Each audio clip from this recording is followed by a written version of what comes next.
Hello, my name is Mr.Adrian.Nogales. I'm a social studies teacher in the United States, and I'm coming to you from my quarantine classroom. Not sure if I'm going to get to see my students again the rest of this year.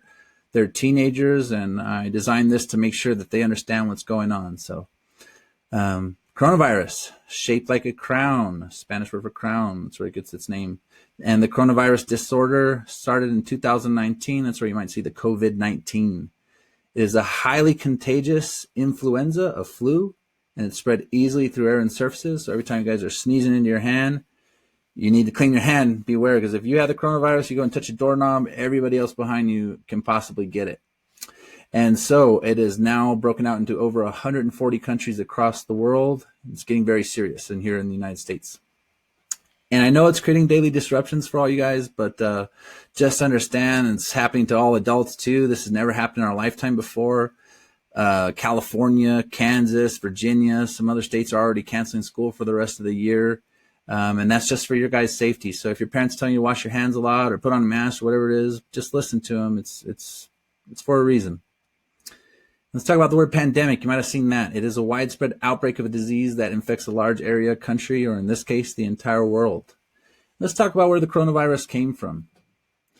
So from 1914 to 1918, now I know that looks like 4 years, but it's actually, let's count them, 1914, 15, 16, 17, 18. That's 5 years. The world was at war, and dozens of countries, mainly in Europe, were fighting and just death, doom, and destruction, worried about killing each other. And they had horrible living conditions for the 5 years. You see these guys eating rats down here, gas attacks. And in the last year, 1918, this huge flu spread out in the trenches and all throughout the troops, and it was spreading so fast that these countries, France, Germany, Russia, Italy, England, the United States, we didn't even want to tell our troops what was going on because we didn't want to freak them out and have them chicken out in the fighting. And so in 1918, when the war ended and everybody went back to their countries, they brought it home with them. And during that time, there was one country that was reporting on this news. They were following the flu, and that is Spain. And so it got labeled the Spanish flu because the Spanish press was following it. And the Spanish flu in 1918 killed more people than the 5 years of World War I. 1 in 3 people in the world were infected, 500 million people, and 10% of those infected died. So you look at this picture of these Seattle police here, 1, 2, 3 infected, 1, 2, 3 infected. And this case, the coronavirus, comes from the Spanish flu. It's like a great-great-grandson of the Spanish flu. And it started in Wuhan, China, which I think a lot of people have this misconception that it started in some dirty factory or in some rural community in China, but Wuhan is a mega city. It's the same size as New York City. 20 million people work there in the day. They have skyscrapers, Wi-Fi, McDonald's, you name it, very sophisticated society. There's a lot of people together in one place, and that's how the virus spreads so quickly there. And from Wuhan, like I said, it's a sophisticated place. They have a nice airport, and they have daily flights going all over the world. You can go to Italy, France, Germany, United Kingdom, Australia, Japan, anywhere you want to go from Wuhan, you can go there daily. Well, not right now, but when they lift restrictions again, there's daily flights out of the Wuhan. And so from the Wuhan, someone took a flight to Italy, and then it really spread hard in the city of Bergamo, Italy, which oddly enough is the only city I've ever been to in Italy. Think of Italy, think of Rome, Milan, Sicily, all these great cities. I've only been to Bergamo, and it is a really cool place. My heart goes out to them. So these are my 3 pictures that I took from there. It's the Festa de Alessandro. And I noticed it was a small town, 120,000 people, but it was really dense. A lot of people. You stand on a street corner, there's people passing you. So that was their problem. And my heart just goes out to them. They've had the most deaths in the world over there right now. They're nearing 8,000, and it's just been a disaster for their healthcare system. And from Italy, it quickly spread to many other countries over there in Europe. How many countries are by Italy? But one I want to highlight is Spain. They just weren't ready for the spread, and their healthcare system became overwhelmed. And Spain is in a lockdown all across the country right now. This is not happening. One person can go to the store for food, and if you need to go to the hospital, that's the only other place you can go. That's about it. And for me, this is very personal because my wife is from Spain. I live there in the summer, and I have 9 nephews and nieces, and I love them all, and I hope they're okay. and they are in a shelter in place, basically a quarantine in their case, which is forced isolation or restriction of free movement to prevent an infectious disease. We do have shelter in place orders in the United States all over, and many people aren't taking it as serious as they should be. So please listen to your parents on that one. How did it wind up in the United States? Well, the daily flights. Man traveling recently from visiting family in the Wuhan wound up in a hospital just north of Seattle. And on January 19th, it hit the United States. Meanwhile, Wuhan was sending flights to California, New York, Florida, spreading everywhere over the United States. And our hardest hit city is our biggest city, New York City, the Big Apple. And what a shame, you know, they're on a virtual lockdown right now. I actually went to New York City for the first time this summer, and it's amazing. You can go stand on a street corner in New York, and in 1 minute, 1,000 people pass you. So I feel bad for them.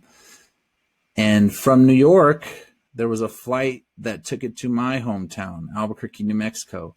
And we now are at 48 cases as of today. We have a population of 800,000, and I got a feeling that number is just the tip of the iceberg. Of course, we have over 100 people in our state that got it. We just had our first death yesterday. So, and as you can see, my school there is closed. So, it's for a reason. As soon as the governor in our state found out there was a coronavirus case, shut down the schools, and that was the right call. So the World Health Organization in Switzerland is saying social distance is our biggest weapon. Maintain 3 feet. Let's go ahead and make that 5 feet, because every time you cough or sneeze, those little droplets are going into the air. Think about a smoker when they blow smoke into the air, all that smoke everywhere. So it's very easy to spread this flu, and you have to take precautions. Best thing to do right now is be indoors, be safe. And yeah, that's how it spreads. Although this guy would be safe, but I think he shouldn't be surrounded by people with coronavirus. And some people get it, and some people just aren't taking it very serious. And I want to talk about them.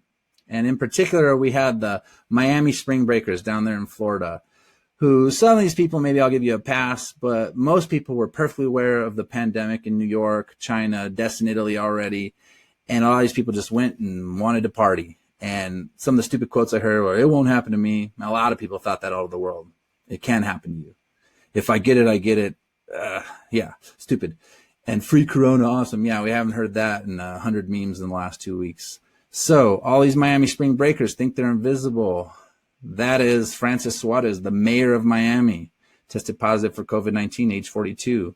Tom Hanks and his wife, Rita Wilson, America's dad, aging like a fine wine at age 63, those two. They both got coronavirus. One of the most 100 influential people in the United States, Rand Paul, one of our lawmakers, senator, age 57, tested positive.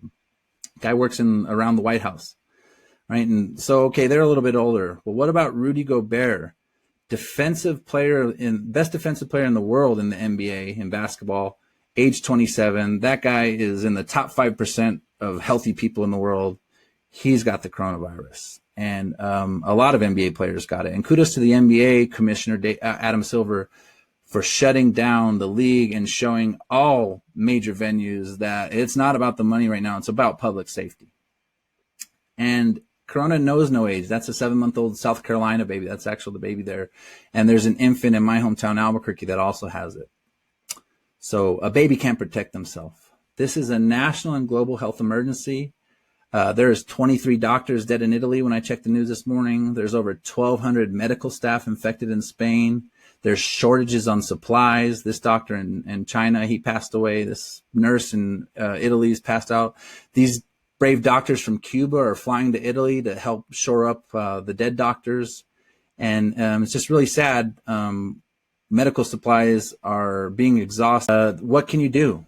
Well, if you've seen, hygiene and social distance are our biggest weapons. A lot of people think they're invisible from this, but the only thing that's invisible is the coronavirus. And here are some lists of how the coronavirus sticks on surfaces according to the National Institute of Health. And that's why you see a lot of people disinfecting things. So wash your hands. And what are we doing in the United States?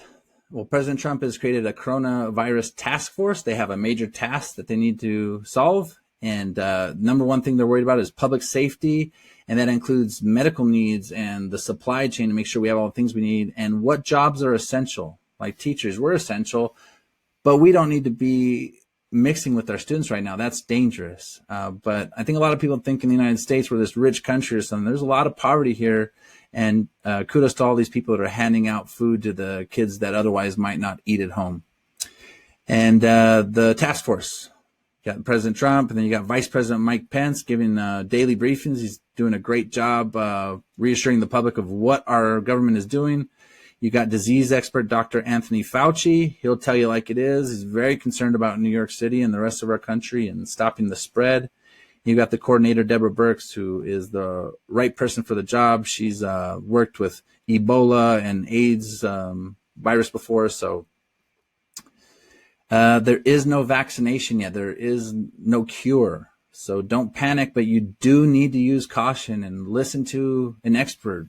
Look up expert advice online and medical advice, not from your friends. And the biggest weapon we have is social distance. Forget the 3 feet. Let's go ahead and make that 5 feet or more. And a special thanks to everyone working on the front line out there and all the companies that stopped making their products and started making medical supplies and hand sanitizer. That's really awesome. Keep it up.